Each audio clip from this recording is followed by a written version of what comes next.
आस्था शादी के 2 साल के बाद ही विधवा हो गई थी और ये बात जितनी छोटी सुनने में लगती थी, उतनी ही गहरी उसकी ज़िंदगी में जड़ें जमा चुकी थी। क्योंकि उसका पति धीरज सिर्फ़ उसका सहारा ही नहीं, बल्कि उसकी पूरी दुनिया था। वह फ़ौज में था और अपने फ़र्ज़ के लिए जिया करता था। लेकिन किस्मत को शायद ये मंज़ूर ही नहीं था कि आस्था की ज़िंदगी में खुशियाँ ज़्यादा देर टिकें। एक खबर आई और सब कुछ खत्म हो गया। धीरज अब इस दुनिया में नहीं रहा और उसके साथ ही आस्था की हंसी, उसके सपने, उसका भविष्य भी जैसे कहीं दफन हो गया। लेकिन दुख यहीं खत्म नहीं हुआ। असली बेरहमी तो तब शुरू हुई जब धीरज के अपने ही भाइयों ने, जिसके साथ उसने बचपन बिताया था, जिसके लिए वो जान देने को तैयार रहता था, उसी के मरते ही उसकी पत्नी को बोझ समझ लिया। आस्था को घर से निकाल दिया गया, जैसे वो कोई इंसान नहीं बल्कि एक अनचाही चीज हो। मजबूर होकर वो अपनी मासूम सी बेटी वर्षिता को लेकर अपने माँ बाप के घर आ गई। लेकिन शायद उसकी किस्मत में सुकून नाम की कोई चीज लिखी ही नहीं थी, क्योंकि वहां पहुंचते ही जैसे दुखों ने उसका पीछा नहीं छोड़ा। कुछ ही दिनों में उसके माँ बाप भी इस दुनिया से चल बसे। उनकी मौत सिर्फ एक हादसा नहीं थी, बल्कि एक टूटे हुए दिल की आखिरी धड़कन थी। वह अपनी जवान बेटी को इस हालत में नहीं देख पाए और इस तरह आस्था एक बार फिर अकेली हो गई। इस बार पहले से भी ज्यादा घर में उसका भाई दिलावर था, लेकिन वह भाई कम और एक साया ज्यादा लगता था। उसके अंदर हर बुरी आदत ने घर बना लिया था। जुआ, शराब, गलत संगत उसका सच बन चुके थे। उसकी आंखों में अपनापन नहीं, बल्कि एक अजीब सी बेरुखी और लालच झलकता था। दिलावर के माँ बाप हमेशा उसके लिए परेशान रहते थे, लेकिन वह कभी नहीं बदला और आखिरकार उनकी चिंता और दुख ने ही उन्हें इस दुनिया से छीन लिया। अब इस उजड़े हुए घर में बची थी सिर्फ आस्था और उसकी छोटी सी बेटी वर्षिता, और उनके लिए एक उम्मीद बनकर आई वर्षिता की मामी, जिसने बिना किसी शिकायत के उन्हें अपने गले लगा लिया, क्योंकि उसकी अपनी कोई संतान नहीं थी। शायद यही वजह थी, उसने वर्षिता में अपनी अधूरी ममता ढूंढ ली थी। वह उसे इतना प्यार देती थी जैसे वह उसकी खुद की बेटी हो। आस्था एक छोटी सी नौकरी करने लगी थी, दिन भर बाहर रहती थी, इसलिए वर्षिता की पूरी दुनिया उसकी मामी बन गई थी। लेकिन जिंदगी ने जैसे कसम खा रखी थी कि वह उन्हें चैन से जीने नहीं देगी। कुछ ही समय के बाद आस्था को ब्रेन कैंसर हो गया। ये खबर किसी बिजली की तरह गिरी और धीरे धीरे उसकी हालत बिगड़ती गई। वह हर दिन मौत के करीब जाती रही और जब वर्षिता 6 साल की थी, तब उसने अपनी माँ को हमेशा के लिए खो दिया। उस दिन के बाद उसके अंदर कुछ टूट गया था। एक बच्ची जो अभी ठीक से जिंदगी को समझ नहीं पाई थी, उसने अपनों को खोने का दर्द महसूस कर लिया था। अब इस दुनिया में उसका कोई नहीं था, सिवाय उसके मामा मामी के। लेकिन जहाँ मामा मामी उसके लिए भगवान का रूप थी, वही उसका मामा दिलावर उसके लिए एक डर बन चुका था। वह हमेशा नशे में डूबा रहता। उसकी आंखों में एक अजीब सी खामोशी और गुस्सा तैरता रहता, जैसे वो किसी और ही दुनिया में जी रहा हो। घर चलाने की जिम्मेदारी अब पूरी तरह मामी पर आ गई थी। उसने बाहर निकलकर काम करना शुरू किया, दिन रात मेहनत की और अपनी पूरी जिंदगी वर्षिता के नाम कर दी। उसने उसे पढ़ाया लिखाया, उसे मजबूत बनाया, कभी उसे माँ की कमी महसूस नहीं होने दी। वर्षिता भी बचपन से ही अपनी मामी को माँ मानने लगी थी। वह उसकी हर तकलीफ को समझती थी, हर संघर्ष को महसूस करती थी। लेकिन इस घर की दीवारों में कुछ ऐसा भी था जिसे कोई समझ ही नहीं पा रहा था। एक अनजाना डर, एक खामोश साया जो धीरे धीरे सबके बीच अपनी जगह बना रहा था। दिलावर का व्यवहार भी अब सामान्य नहीं रहा था। वह कई बार खाली दीवारों से बातें करता था, कभी आधी रात को घर के आंगन में खड़ा होकर किसी का नाम पुकारता। सबसे ज्यादा अजीब बात ये थी कि उसकी नज़रें अक्सर वर्षिता पर टिक जाती, जैसे वह सिर्फ उसे नहीं बल्कि उसके पीछे खड़े किसी और को देख रहा हो। वर्षिता को कई बार महसूस होता कि जब वो अकेली होती है तो कोई उसे देख रहा है, उसके कदमों के पीछे कोई और कदम चलते हैं, लेकिन जैसे ही वो मुड़कर देखती वहां कोई नहीं होता। एक रात उसने साफ साफ अपने कमरे के बाहर पायल की आवाज सुनी, जबकि घर में कोई भी पायल नहीं पहनता था। उसका दिल जोर से धड़कने लगा। उसने हिम्मत करके दरवाजा खोला, लेकिन बाहर सन्नाटा था। बस एक ठंडी हवा का झोंका उसके चेहरे से टकराया और उसे ऐसा लगा जैसे किसी ने उसके कान के पास आकर धीमे से फुसफुसाया हो। वह डरकर पीछे हट गई। उस दिन के बाद से उसे यकीन हो गया कि इस घर में कुछ है, जो ऐसा जो नजर नहीं आता, लेकिन हर पल मौजूद रहता है। उसने जब ये बात अपनी मामी को बताई, तो मामी के चेहरे का रंग उड़ गया, लेकिन उसने तुरंत खुद को संभाल लिया और बात को टाल दिया। जैसे वह सच्चाई को छुपाने की कोशिश कर रही हो। यही बात वर्षिता के मन में एक सवाल बनकर रह गई। क्या ये सब सिर्फ उसका वहम था या सच में इस घर में कोई ऐसा राज छुपा था जिसे सालों से दबाकर रखा गया था? और अगर ऐसा था तो आखिर क्यों दिलावर की आंखों में अजीब सा डर और गुस्सा एक साथ दिखाई देता था? क्यों वह हर बार वर्षिता को देखकर बेचैन हो जाता था? क्यों उसे ये बात अंदर ही अंदर सताती रहती थी? ये लड़की उसकी मर्जी के खिलाफ हर बार उसकी मामी के लिए खड़ी हो जाती है, या फिर वजह कुछ और ही थी, कुछ ऐसा जो अभी तक किसी ने समझा ही नहीं था। और शायद यही वो शुरुआत थी उस कहानी की जहाँ सच और डर एक साथ कदम रखने वाले थे, जहाँ से लौटना किसी के लिए भी आसान नहीं होने वाला था। आह! जोरदार चीख के साथ ही उसका रिक्शा लड़खड़ा गया था और कई तरह की सब्जियों से भरा पतीला पलट गया था। गरम-गरम सब्जियां सड़क पर फैल गई थी और वह वहीं बैठे-बैठे गुस्से में चिल्ला उठी थी।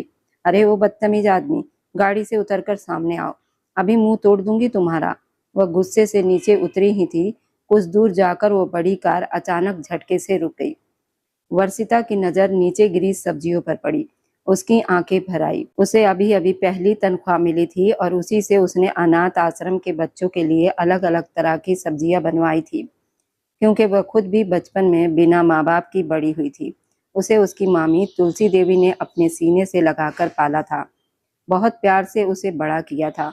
उसी ममता और एहसास के कारण वह हमेशा अनाथ बच्चों की मदद करना चाहती थी, ताकि किसी और बच्चों को वह दर्द ना झेलना पड़े जो उसने झेला था। अभी उसने गुस्से में जो कहा था, उसी की आवाज पीछे से सुनाई दी, तो वह पलटी। सामने मंथन खड़ा था, उसके माथे पर गुस्से की लकीरें साफ दिखाई दे रही थी। उसने सख्त नजरों से वर्षिता को घूरा। वर्षिता भी पीछे हटने वालों में से नहीं थी। उसने भी उसी तेवर में कहा, हाँ, मैंने तुम्हें बदतमीज और शैतान ही कहा है। यह सुनकर मंथन का चेहरा और सख्त हो गया। वह गाड़ी से उतरकर उसके सामने आ गया और बोला, अच्छा, अब तोड़ो मुंह मेरा। वह जैसे ही पास आया तो वर्षिता एक कदम पीछे हटी, लेकिन अगले ही पल उसने बिना सोचे समझे उसे जोरदार थप्पड़ मार दिया। थप्पड़ की आवाज दूर तक गूंज गई और ये बात वर्षिता को बिल्कुल पता ही नहीं थी कि जिस कंपनी में वह नौकरी करती है उसका मालिक यही मंथन है। मंथन इस बात की उम्मीद बिल्कुल भी नहीं कर रहा था। वह एकदम से चौंक गया। उसकी आंखों में गुस्से की चिंगारियां जल उठी। उसका चेहरा लाल हो गया। एक पल के लिए तो वर्षिता भी डर गई थी। वह गुस्से में बोला, तुम्हारी हिम्मत कैसी हुई?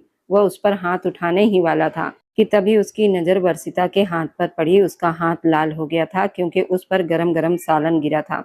वर्षिता उसकी चीख से डरकर आंखें बंद कर चुकी थी, लेकिन कुछ पल बीत जाने पर जब उसने कोई आवाज नहीं सुनी तो उसने धीरे से आंखें खोली।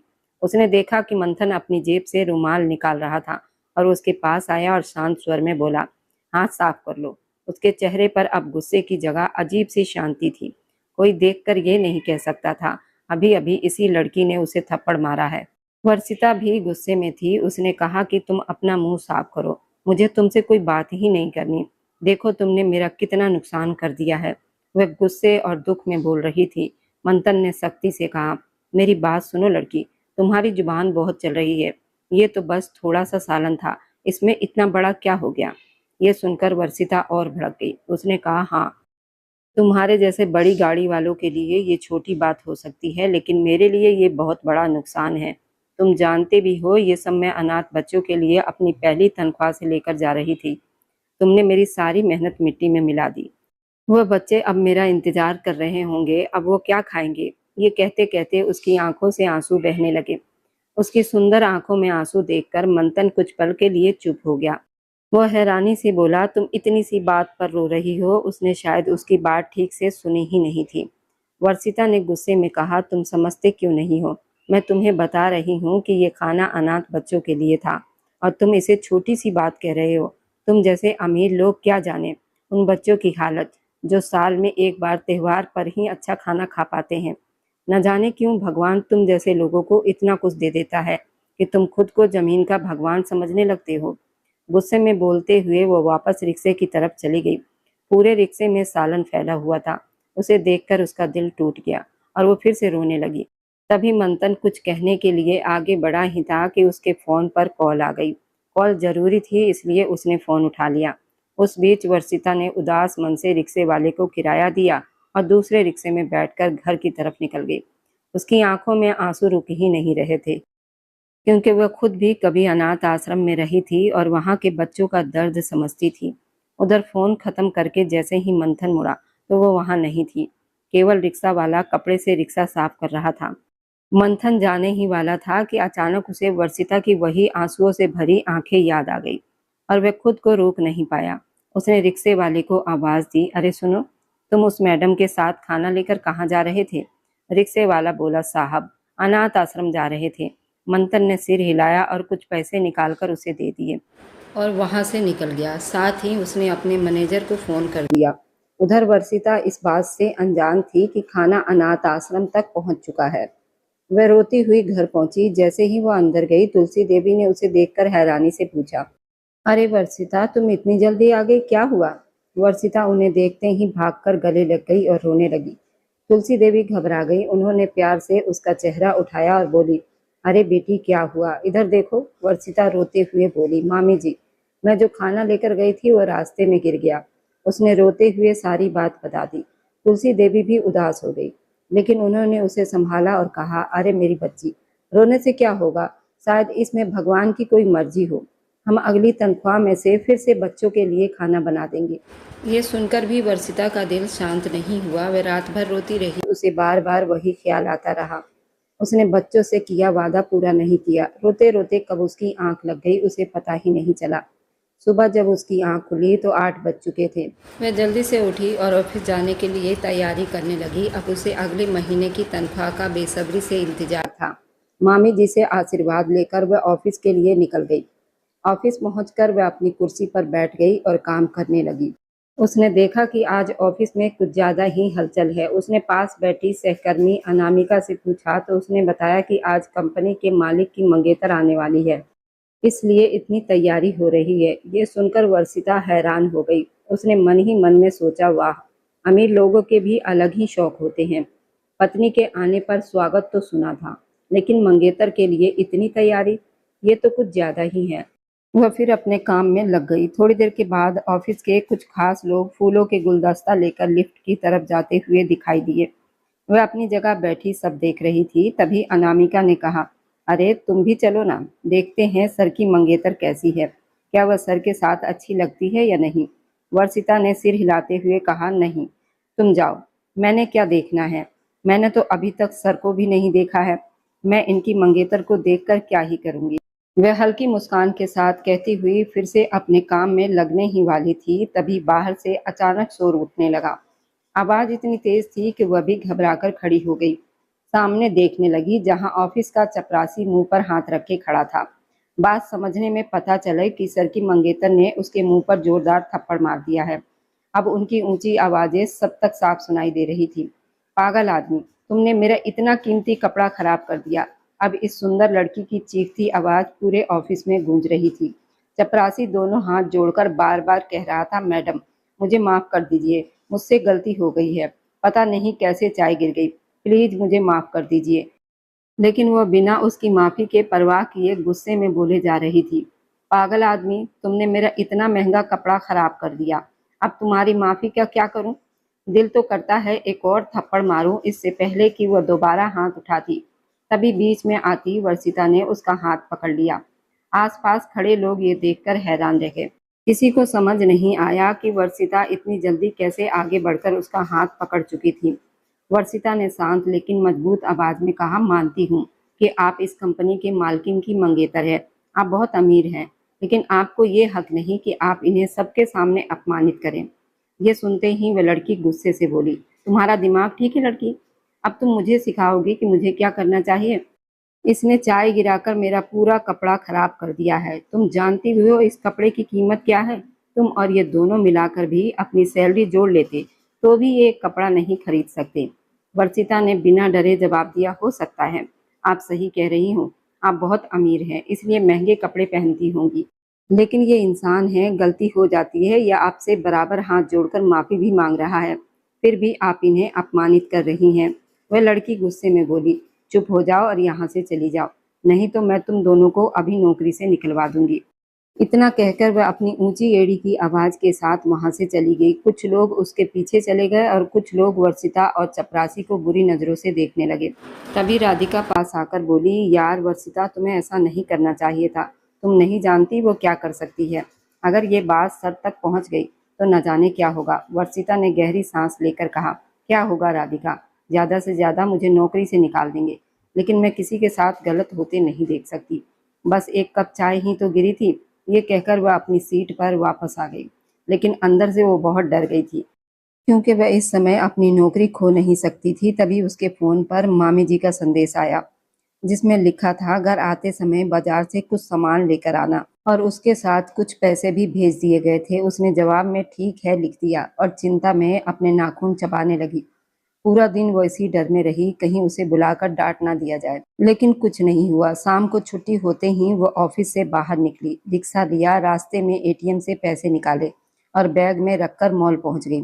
वहां पहुंचकर उसने रिक्शे वाले को पैसे दिए और अंदर जाकर दुकान की तरफ बढ़ी, जहां अच्छे और सस्ते कपड़े मिलते थे। उसने मामी जी के लिए 2 जोड़े पसंद किए और मुस्कुराकर सेल्समैन से पैक करने को कहा और काउंटर पर पहुंच गई। काउंटर वाले ने कहा, मैडम, 6,000 रुपये। ये सुनकर उसने जल्दी से अपना बैग खोला, लेकिन जैसे ही उसने बैग की जिप खोली, उसके होश उड़ गए थे। पैसे उसमें नहीं थे। वह घबराकर बैग में हाथ डालकर ढूंढने लगी, लेकिन पैसे कहीं नहीं मिले। काउंटर वाला बोला, मैडम जल्दी करिए, पीछे लाइन लगी है। वह घबराकर फिर से बैग टटोलने लगी। काउंटर वाला तंज भरे स्वर में बोला, मैडम जल्दी करें, हमें और लोगों को भी देखना है। उसने शर्म से कहा, मेरे पैसे शायद गिर गए हैं या किसी ने निकाल लिए हैं, लेकिन मैं लेकर आई थी। काउंटर वाला बोला, मैडम, हम रोज यही सुनते हैं, जल्दी पैसे दीजिए नहीं तो हमें पुलिस बुलानी पड़ेगी। ये सुनकर वह चुप रह गई और लोगों के ताने भरे नजरें उसे चुभने लगी। तभी पीछे खड़ी एक औरत बोली, देखो कैसी लड़कियां हैं आजकल, नया तरीका ढूंढ लिया है। ये सुनकर उसकी आंखों से आंसू बहने लगे। तभी उसकी नजर दुकान के बाहर से गुजरते मंथन पर पड़ी। वह उसे पहचानती तो नहीं थी, लेकिन कल की घटना के कारण उसे देखकर उसे थोड़ी हिम्मत मिली। उसने उसे आवाज दी, सुनिए। पहले तो उसे सुनाई नहीं दिया, फिर उसने थोड़ा जोर से कहा, प्लीज सुनिए। इस बार मंथन रुक गया। उसने मुड़कर देखा और उसे पहचान लिया। उसने सवाल भरी नजरों से उसकी तरफ देखा, जैसे पूछ रहा हो, अब क्या हुआ। तभी दुकान वाला और मैनेजर भी उसकी तरफ देखने लगे। वह लड़की रोते हुए खड़ी थी। मंथन ने मैनेजर की तरफ देखकर कहा, अमीर हो या गरीब, पहले इंसान की तरह बात करना सीखो, किसी का अपमान मत करो। मैनेजर कुछ बोलने ही वाला था कि मंथन ने सख्ती से कहा, चुप रहो। बिल कितना हुआ बताओ, चीज देनी है तो दो, नहीं देनी तो मत दो, लेकिन इस तरह किसी का अपमान मत करो। ये कहकर उसने कार्ड निकालकर बिल भर दिया। उसने एक नजर वर्षिता की तरफ देखा, जो अभी भी रोते हुए खुद को संभाल रही थी, और फिर वहां से निकल गया। वर्षिता ने जल्दी से अपना सामान उठाया और उसके पीछे भागी। उसने कहा, सुनिए प्लीज, मेरी बात सुनिए। मंथन रुक गया और बोला, हाँ बताइए, अब क्या रह गया है। वह धीरे से बोली, मुझे आपसे माफी मांगनी है, कल के लिए और आज के लिए धन्यवाद भी कहना है। मंथन ने कहा, धन्यवाद की जरूरत नहीं है, मैंने सिर्फ आपका कल का नुकसान पूरा किया है। और जहां तक माफी की बात है, अगर आपको सच में अपनी गलती का एहसास होता तो मैं मान लेता, लेकिन अगर सिर्फ मेरी मदद की वजह से माफी मांग रही हैं तो मैं इसे स्वीकार नहीं कर सकता। ये कहकर वह आगे बढ़ गया। वर्षिता वहीं खड़ी रह गई। उसे सच में अपनी गलती पर पछतावा हुआ। उसने सोचा कि अगली बार मिलते ही वह उसे सच्चे दिल से माफी मांगेगी। फिर वह धीरे धीरे घर की तरफ चल पड़ी। शाम हो चुकी थी, रास्ता थोड़ा सुनसान था। वह जल्दी जल्दी चल रही थी। तभी मंथन की नजर उस पर पड़ी। उसने गाड़ी रुकवाई और उसके पास आकर खिड़की नीचे की। उसने कहा, तुम्हें मॉल से निकले काफी देर हो गई, अभी तक घर नहीं पहुंची। रास्ता सुनसान है, अगर कुछ हो गया तो क्या करोगी। वर्षिता ने झिझकते हुए कहा, मेरे पास रिक्शे के पैसे नहीं हैं, इसलिए पैदल जा रही हूँ। मंथन ने सिर पकड़ते हुए कहा, तुम सच में अजीब हो, तुम मुझे बता सकती थी या रिक्शा लेकर घर जाकर पैसे दे देती। ये क्या तरीका है। वर्षिता ने हल्के गुस्से में कहा, आपको पता था ना कि मेरे पैसे खो गए हैं, आप मुझे साथ ले जा सकते थे। मंथन ने कहा, मेरे पास समय कम है, जल्दी से गाड़ी में बैठो ताकि मैं तुम्हें घर छोड़ सकूं। वह चुपचाप गाड़ी में बैठ गई। रास्ते भर दोनों चुप रहे, पर उसने हिम्मत करके कहा, मुझे आपसे एक जरूरी बात करनी है। मैं अपनी कल की गलती के लिए बहुत शर्मिंदा हूँ। मुझे आपको थप्पड़ नहीं मारना चाहिए था। मैं सच में माफी चाहती हूँ। मंथन ने उसे देखा, हल्की मुस्कान के साथ कहा, ठीक है, कोई बात नहीं। लेकिन वह फिर बोली, मैंने बहुत मुश्किल से नौकरी पाई है और मैंने वादा किया था कि अपनी पहली तनख्वाह से अनाथ बच्चों को खाना खिलाऊंगी, इसलिए मुझे उस दिन बहुत दुख हुआ था। वह चुप रहा। कुछ देर के बाद उसने कहा, आप अपना नंबर दे दीजिए ताकि मैं अगली तनख्वाह में आपके पैसे लौटा सकूं। उसके चेहरे पर सच्चाई और आत्मविश्वास साफ दिखाई दे रहा था। मैडम, मैं आपको पहले भी बता चुका हूँ कि मैंने आप पर कोई एहसान नहीं किया है, बल्कि कल जो आपका नुकसान हुआ था ना, उसी को मैंने पूरा किया है। अब आप कृपया चुपचाप बैठ जाइए और मुझे मेरा काम करने दीजिए, वरना मुझे आपको यहीं उतारना पड़ेगा। मंथन ने साफ और सख्त आवाज में कहा था। उसकी डांट सुनकर वर्षिता मुंह बनाकर चुप हो गई थी और मन ही मन बड़बड़ाने लगी थी कि इतना भी अच्छा नहीं है। अभी कुछ देर पहले तक वह उसे एक अच्छा इंसान समझ रही थी, लेकिन अब उसके सख्त व्यवहार से नाराज हो गई थी। उसकी बड़बड़ाहट पर मंथन ने बस एक सख्त नज़र उसके ऊपर डाली थी। तभी वर्षिता बोली, बस भाई यहीं रोक दो, मेरा घर आ गया है। उसने पीछे की गली में गाड़ी रुकवाने को कहा। जैसे ही गाड़ी रुकी वह उतर गई और गाड़ी तेज रफ्तार से उसके पास से निकल गई। वह मुंह बनाकर बोली, अजीब इंसान है, और घर की तरफ चल पड़ी। घर पहुंचकर उसने खरीदे हुए कपड़े मामी जी को दिखाए और फिर अपने कमरे में जाकर बंद हो गई। उसके दिमाग में बार बार मंथन का चेहरा घूम रहा था। वह सोच रही थी, वह इतना भी बुरा नहीं है, बस थोड़ा सा सख्त है। कुछ देर सोचने के बाद उसने सिर झटक दिया और सोने के लिए लेट गई। अभी उसे लेटे 10 मिनट हुए थे कि बाहर से कुछ अजीब आवाजें आने लगी। वह डर कर उठ गई। आवाजें बढ़ती जा रही थी। वह जल्दी से चप्पल पहनकर कमरे से बाहर निकली, लेकिन सामने का दृश्य देखकर वह चीख पड़ी। उसका मामा जी दिवाकर तुलसी देवी के बाल पकड़कर खड़ा था, उन पर चिल्ला रहा था। उसकी हालत देखकर ही पता चल रहा था कि वह नशे में है। ये देखकर वर्षिता भागकर मामी जी के पास गई और बोली, छोड़िए मामा जी, ये क्या कर रहे हैं आप। उसने किसी तरह उनके बाल छुड़वाए और मामी जी को पीछे किया। दिवाकर ने गुस्से से उसकी तरफ देखा। वर्षिता ने मामी जी को पकड़कर कुर्सी पर बिठा दिया। दिवाकर चिल्लाया, अपनी हद में रहो लड़की, हमारे मामले में मत बोलो। वह फिर से तुलसी देवी की तरफ बढ़ा, लेकिन इस बार वर्षिता बीच में आ गई और उसका हाथ पकड़ लिया। उसने गुस्से में कहा, बस कीजिए मामा जी, क्या तमाशा लगा रखा है, क्या चाहिए आपको, क्यों मार रहे हैं इन्हें। दिवाकर और गुस्से में बोला, चुप हो जाओ, तुम होती कौन हो मुझसे सवाल करने वाली। अपने माँ बाप तो मर गए और तुम्हें हमारे सिर पर छोड़ गए, मैं तुम्हारा भी इंतजाम कर दूंगा। इतना कहकर उसने वर्षिता के मुंह पर जोरदार थप्पड़ मार दिया। वर्षिता कुछ पल के लिए स्तंभ रह गई। उसके कान बजने लगे। तभी तुलसी देवी उठी और बोली, दिवाकर छोड़ दो बच्ची को, इसका क्या कसूर है। इससे पहले कि वो दोबारा हाथ उठाता, तुलसी देवी बीच में आ गई और बोली, हाँ हाँ, ना इसका कसूर है ना इस बच्ची का, सारा कसूर मेरा है। गुस्से में चिल्लाता हुआ दिवाकर अचानक लड़खड़ा कर गिर गया। ज्यादा नशे की वजह से वो बेहोश हो गया था। ये देखकर वर्षिता रोते हुए मामी जी से लिपट गई और बोली, मामी जी, ये फिर क्यों आते हैं यहाँ, हमें क्यों परेशान करते हैं, हमें जीने क्यों नहीं देते। तुलसी देवी उसके सिर पर हाथ फेरते हुए खुद भी रोने लगी और बोली, मेरी बच्ची चुप हो जा, तू जानती है जब इसके पास पैसे खत्म हो जाते हैं तो ये घर आकर ऐसा ही करता है। आप मेरे साथ, तूने सुबह से कुछ नहीं खाया। तुलसी देवी उसे किचन में ले गई। उन्होंने पहले से खाना बना रखा था। उन्होंने अपने हाथों से उसे खाना खिलाया। वर्षिता चुपचाप खाती रही। वह जानती थी कि अब कई दिन तक ये घटना उसके मन में ही रहेगी। रात को वह रोते रोते सो गई। सुबह जब उसकी आंख खुली तो 10 बज चुके थे। वह घबराकर उठी। ऑफिस के लिए देर हो चुकी थी, लेकिन फिर भी वह जल्दी जल्दी तैयार होकर निकल गई। मामी जी शायद कमरे में थीं। वह बिना कुछ कहे ऑफिस चली गई। बस से पहुंचते पहुंचते 11:30 बज गए थे। ऑफिस में घुसते ही मैनेजर ने उसे देख लिया और कहा, गुड मॉर्निंग मिस वर्षिता, कैसी हैं आप। वह रुक गई और हैरानी से उसे देखने लगी। मैनेजर ने तंज में कहा, क्या हुआ, ये आपका ही ऑफिस है, जब मन करे यहाँ आ जाइए। वर्षिता ने शर्म से कहा, सॉरी सर, कल रात मेरी तबीयत ठीक नहीं थी। मैनेजर ने उसकी बात काटते हुए कहा, कभी तुम्हारी बस खराब हो जाती है, कभी रिक्शा नहीं मिलता, कभी पैसे चोरी हो जाते हैं, अब तबीयत भी खराब हो गई। ये सुनकर वर्षिता की आंखों में आंसू आ गए, लेकिन वह चुप रही। उसने कहा, सॉरी सर, आगे से ऐसा नहीं होगा। मैनेजर बोला, होना भी नहीं चाहिए, वरना तुम्हें नौकरी से निकाल दिया जाएगा। ये कहकर वह चला गया। वर्षिता ने आंखें पोंछी और अपने काम में लग गई। तभी सुमेर उसके पास आया और बोला, मिस वर्षिता, आपको सर ने बुलाया है। वह चौंक गई। सुमेर ने तंज में कहा, शायद आपकी कल वाली हरकत की खबर अब सर तक पहुंच गई है। वह और ज्यादा डर गई। वह सोचने लगी कि शायद उसे नौकरी से निकाल दिया जाएगा। वह कांपते कदमों से सीआईओ के केबिन की तरफ बढ़ी। दरवाजे पर जाकर उसने धीरे से दस्तक दी। अंदर से आवाज आई, आओ। वह घबराते हुए अंदर गई। लेकिन सामने का दृश्य देखकर उसके कदम वहीं रुक गए। सामने बड़ी कुर्सी पर वही आदमी बैठा था जिसे उसने कल थप्पड़ मारा था, वही जिसने मॉल में उसकी मदद की थी। वह मंथन था। वर्षिता की आंखें फैल गई, उसके होंठ कांपने लगे। वह कुछ बोल ही नहीं पा रही थी। मंथन ने भी उसे देखा और हैरान रह गया, लेकिन जल्दी ही खुद को संभालते हुए खड़ा हो गया और बोला, तुम यहाँ? तुम मेरी कंपनी में काम करती हो? वर्षिता ने मुश्किल से सिर हिलाया। मंथन ने हल्की मुस्कान के साथ कहा, ये तो दिलचस्प है।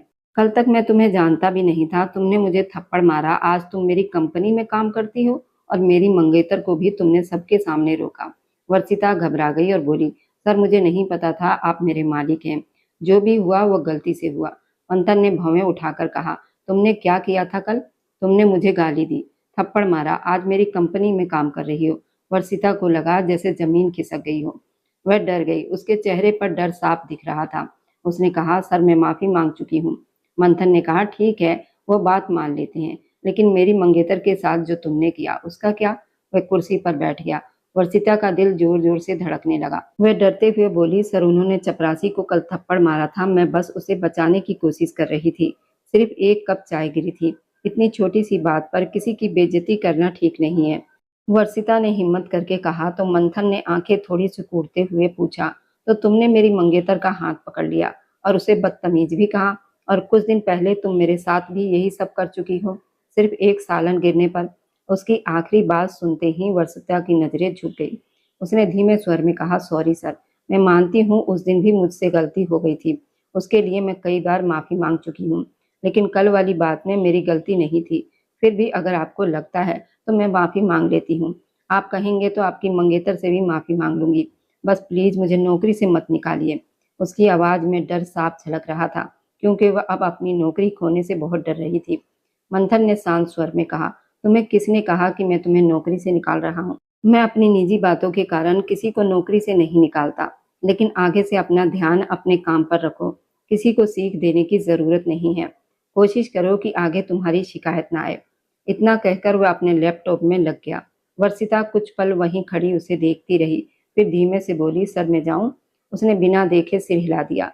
वह गहरी सांस लेकर बाहर निकली और अपनी सीट पर पहुंचकर राहत की सांस ली। राधिका ने इशारे से पूछा तो उसने आंखें बंद करके सब ठीक होने का संकेत दिया। उधर मंथन की नजर कैमरे में वर्षिता पर पड़ी, जो लंबी सांसें ले रही थी। वह कुछ देर उसे देखता रहा, फिर खुद ही सिर झटककर काम में लग गया। शाम को काम खत्म करके वर्षिता घर के लिए निकली। आधे रास्ते में उसका रिक्शा खराब हो गया। उसने परेशान होकर कहा, भैया क्या हुआ? रिक्शा वाला बोला, देखता हूँ मैडम। लेकिन काफी देर कोशिश करने के बाद उसने कहा कि वे दूसरा इंतजाम कर ले। वर्षिता उतरकर इधर उधर देखने लगी, लेकिन कोई रिक्शा नहीं रुका। शाम ढल रही थी और मौसम भी खराब हो रहा था। वह पैदल चलने लगी। तभी तेज गरज के साथ बारिश शुरू हो गई।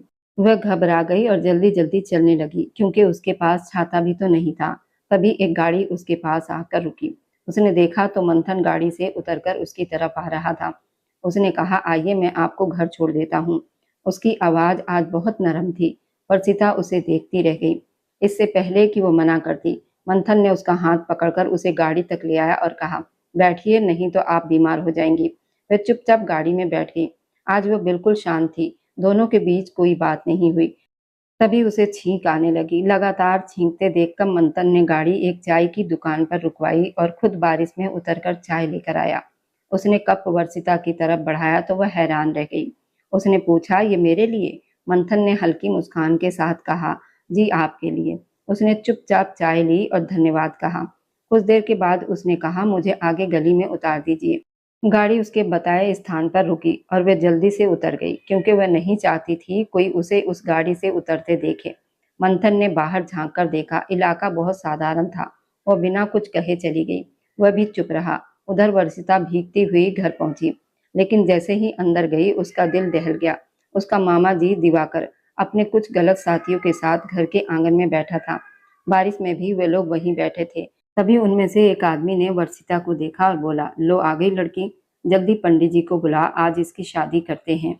ये सुनकर वर्षिता सन्न रह गई। सबकी नजरें उस पर टिक गई। उसने घबराकर मामी जी को ढूंढा, लेकिन वह कहीं नजर नहीं आई।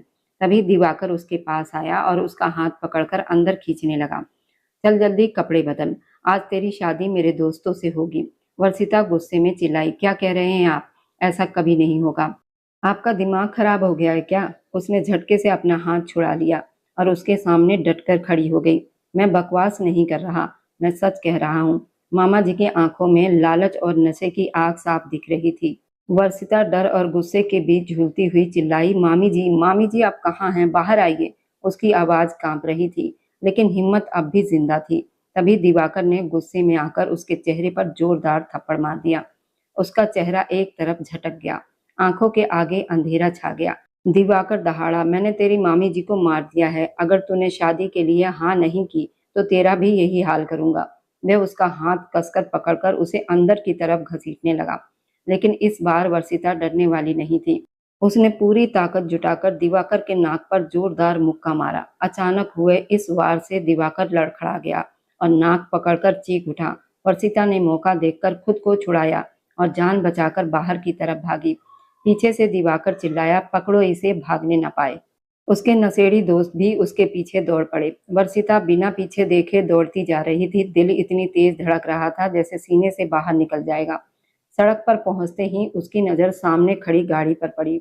वह एक पल को ठिठक गई। ये वही गाड़ी थी, मंथन की, जो कुछ देर पहले उसे छोड़कर गया था। लेकिन सोचने का समय नहीं था। वह भागकर सीधे उस गाड़ी की तरफ गई। मंथन जो थोड़ी दूर जाकर उसका बैग और मोबाइल देखकर वापस लौटा था ताकि उसे वापस कर सके, अचानक उसे अपनी तरफ दौड़ते हुए देखकर तुरंत गाड़ी से बाहर निकला।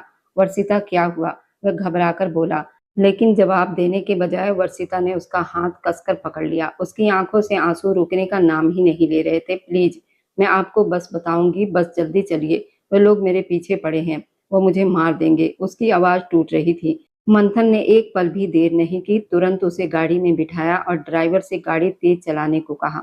गाड़ी तेजी से आगे बढ़ गई। अंदर बैठी वर्षिता लगातार रो रही थी। मंथन ने घबराकर पूछा, क्या हुआ? सब ठीक है? लेकिन वह कुछ बोल ही नहीं पा रही थी। बस रोते रोते उसने मंथन को कसकर पकड़ लिया। प्लीज मुझे बचा लीजिए। वह कब सर से मंथन पर आ गई, उसे खुद भी पता नहीं चला। मंथन ने उसके कंधे को थामकर उसे थोड़ा अलग किया और उसके आंसू पोंछते हुए बोला, पहले शांत हो जाओ और मुझे बताओ क्या हुआ है। तब टूटे शब्दों में वर्षिता ने बताया कि मामा जी अपने नशेड़ी दोस्त से उसकी जबरदस्ती शादी करवाना चाहते हैं और उन्होंने मामी जी को भी बहुत मारा है। यह सुनकर मंथन के चेहरे का रंग बदल गया। उसने गंभीर आवाज में कहा, तुम मेरी तरफ देखो और डरना बंद करो। मैं हूं ना, मैं कुछ ना कुछ कर लूंगा। उसकी आवाज में ऐसा भरोसा था। वर्षिता ने पहली बार खुद को थोड़ा सुरक्षित महसूस किया, लेकिन डर अभी भी बाकी था। उसने कांपते हुए पूछा, आप क्या करेंगे? वे लोग मुझे ढूंढ लेंगे। मंथन ने बिना एक पल गंवाए उसका हाथ पकड़ा और गहरी आवाज में बोला, मैं तुमसे शादी करूंगा। ये सुनते ही वर्षिता जैसे पत्थर की बन गई। उसकी सांसें रुक गई, आंखें फैल गई। ये आप क्या कह रहे हैं? वह हकलाते हुए बोली। मंथन ने पूरी गंभीरता से कहा, मैं बिल्कुल होश में हूँ। ये मेरी जिम्मेदारी है, मेरी जिंदगी है। तुम बस इतना बताओ, क्या तुम मुझसे शादी करोगी? वर्षिता की दुनिया जैसे घूम गई। एक तरफ डर, दूसरी तरफ अचानक मिला सहारा। उसने कुछ पल आंखें बंद की और फिर धीरे से हाँ में सिर हिला दिया। ड्राइवर ने गाड़ी के शीशे में हैरानी से पीछे देखा। सब कुछ इतना अचानक हो रहा था। मंथन ने तुरंत कहा, गाड़ी फ्लैट की तरफ ले चलो। कुछ ही देर में वह उसके फ्लैट पहुंचे। वहां पहुंचते ही मंथन ने जल्दी जल्दी अपने कुछ करीबी दोस्तों और एक पंडित जी को बुला लिया।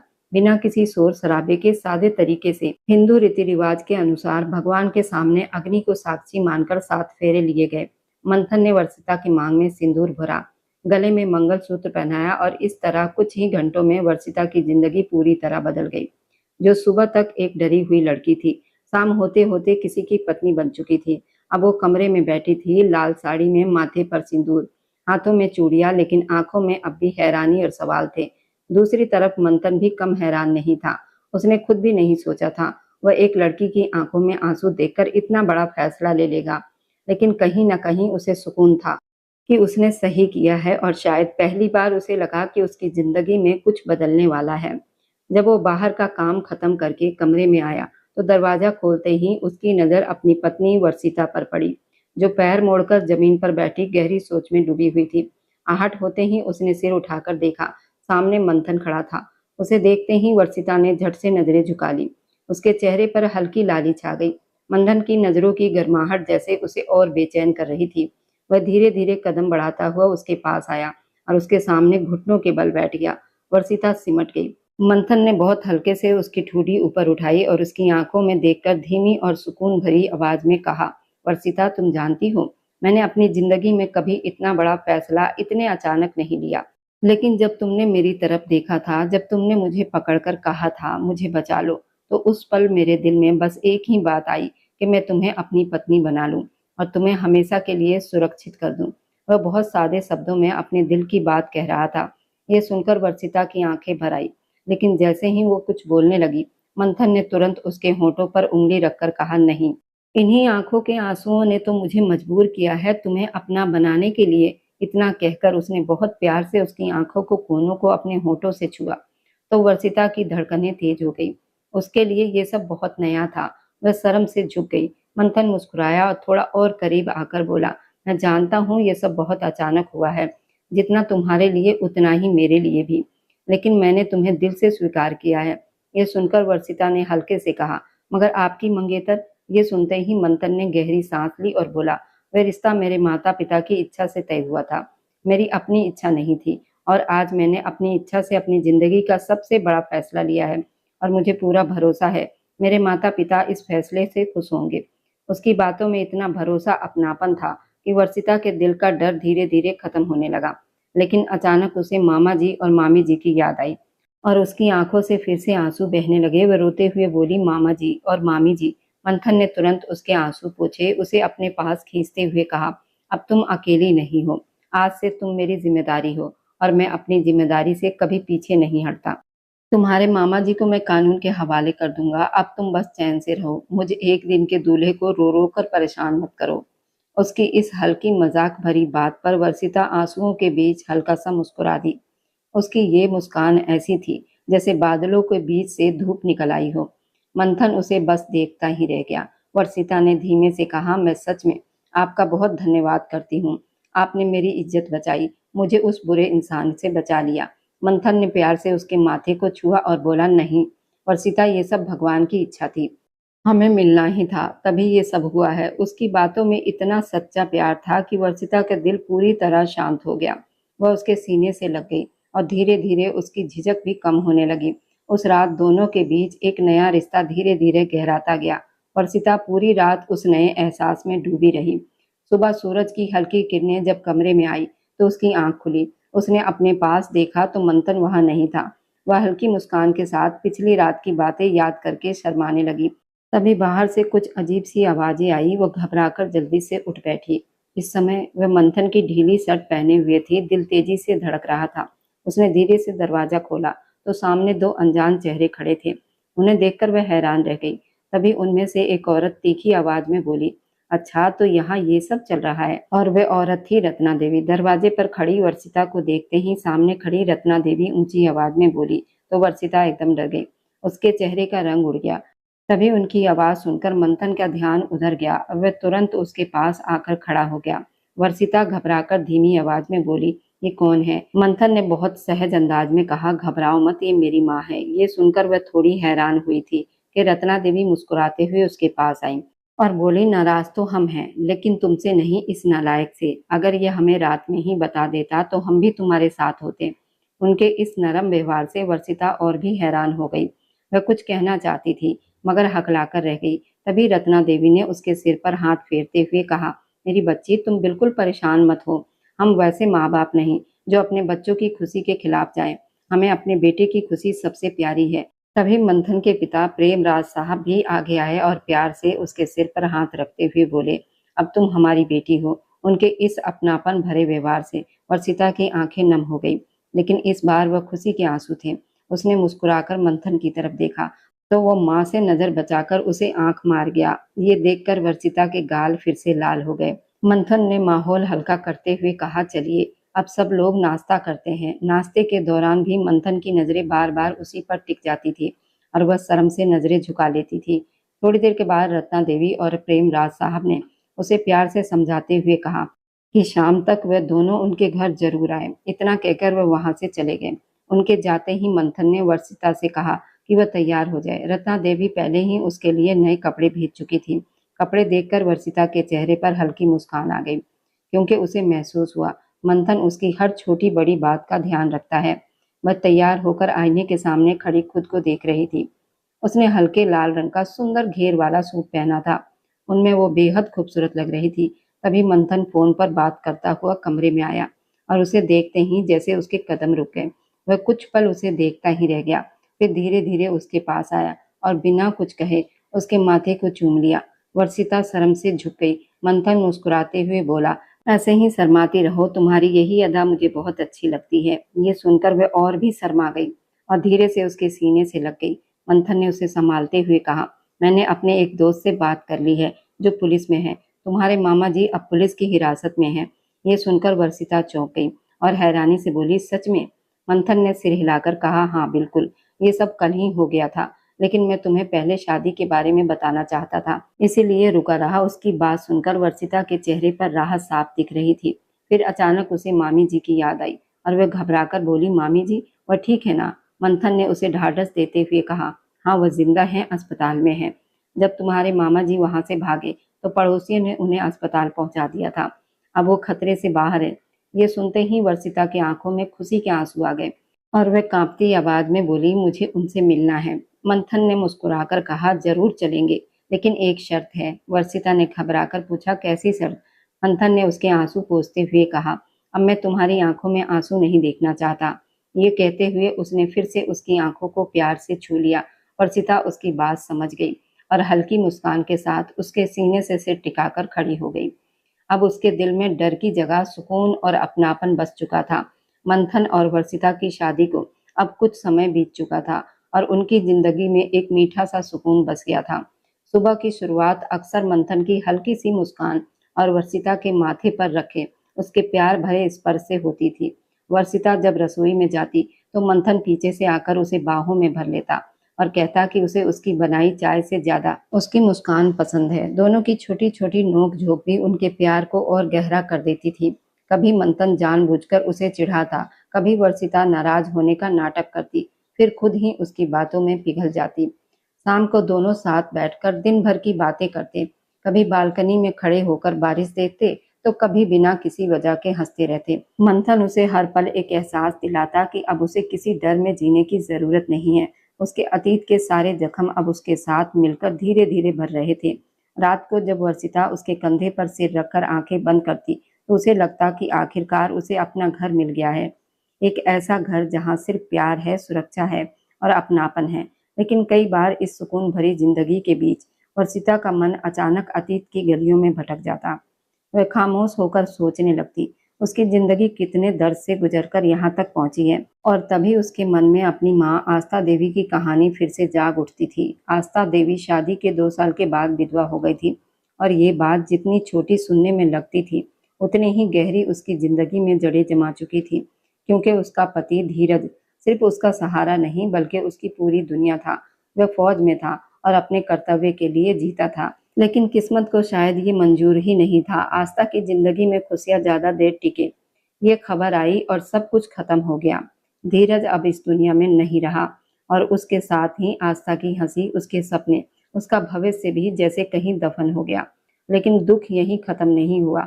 असली बेरहमी तब शुरू हुई जब धीरज के अपने ही भाइयों ने उसे बोझ समझ लिया और आस्था को घर से निकाल दिया, जैसे वो कोई इंसान नहीं बल्कि एक अनचाही चीज हो। मजबूर होकर वो अपनी छोटी सी बेटी वर्षिता को लेकर अपने माँ बाप के घर आ गई, लेकिन वहां भी सुकून ज्यादा दिन टिक नहीं पाया। कुछ ही दिनों में उसके माँ बाप भी इस दुनिया से चले गए। उनकी मौत जैसे टूटे हुए दिल की आखिरी सांस थी।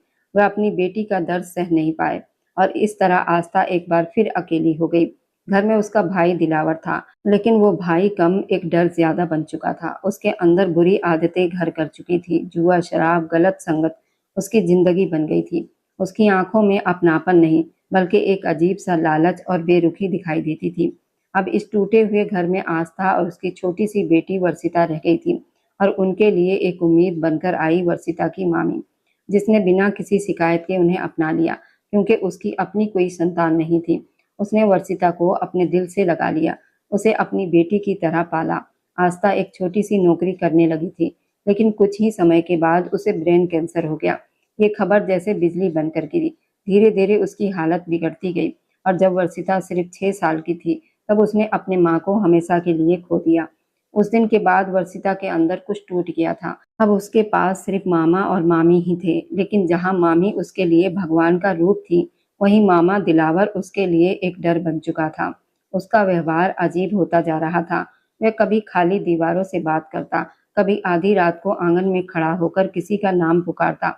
उसकी नजरें अक्सर वर्षिता पर टिक जाती, जैसे वह उसके पीछे किसी और को देख रहा हो। वर्षिता को कई बार महसूस होता कोई उसे देख रहा है, उसके पीछे कोई कदम चलते हैं। एक रात उसने अपने कमरे के बाहर पायल की आवाज सुनी, जबकि घर में कोई पायल ही नहीं पहनता था। वह डर गई। दरवाजा खोला तो बाहर सन्नाटा था, बस ठंडी हवा का झोंका और जैसे कोई उसके कान के पास आकर धीरे से बोल गया हो। उस दिन के बाद उसे यकीन हो गया, इस घर में कोई अनजाना साया है। उसने जब ये बात अपनी मामी को बताई तो मामी के चेहरे का रंग उड़ गया, लेकिन उन्होंने बात टाल दी और यही बात वर्षिता के मन में एक सवाल बनकर रह गई। क्या ये सब उसका वहम था या सच में कोई राज छुपा था? और आज जब वो मंथन के साथ अपनी खुशहाल जिंदगी जी रही थी, तो उसे लगता था शायद हर अंधेरे के बाद एक उजाला जरूर आता है। शायद उसके जीवन के सारे डर और दर्द उसे इस मुकाम तक लाने के लिए ही थे, जहां उसे मंथन जैसा साथी मिला, जिसने उसे ना सिर्फ अपनाया बल्कि उसे फिर से जीना सिखाया। और अब जब वह उसके कंधे पर सिर रखकर मुस्कुराती है, तो उसे लगता है कि उसकी कहानी का अंत डर में नहीं, बल्कि प्यार में लिखा गया है। एक ऐसा अंत जो हमेशा के लिए सुकून देता है। और अब जाते-जाते बस दिल से एक छोटी-सी गुजारिश है, आप जहाँ कहीं से भी मेरी वीडियो देख रहे हैं, कमेंट में अपने शहर और राज्य का नाम ज़रूर लिखिए। आपके कमेंट मेरे लिए किसी अनमोल तोहफ़े से कम नहीं होते। और जो लोग अपना कीमती समय देकर मेरी कहानियों को देखते और लाइक शेयर करते हैं, उन सबका मैं दिल से धन्यवाद करती हूँ। अगर आज की कहानी ने आपके दिल को छुआ हो तो वीडियो को लाइक करें और अपने दोस्तों तक ज़रूर पहुँचाएँ। और हमारे इस छोटे से परिवार का हिस्सा बनने के लिए चैनल को सब्सक्राइब करना ना भूलें, क्योंकि आपका हर सब्सक्राइब मेरे लिए आपका प्यार और भरोसा है। फिर मिलेंगे एक नई भावनाओं से भरी कहानी के साथ। तब तक खुश रहिए, स्वस्थ रहिए, मुस्कुराते रहिए।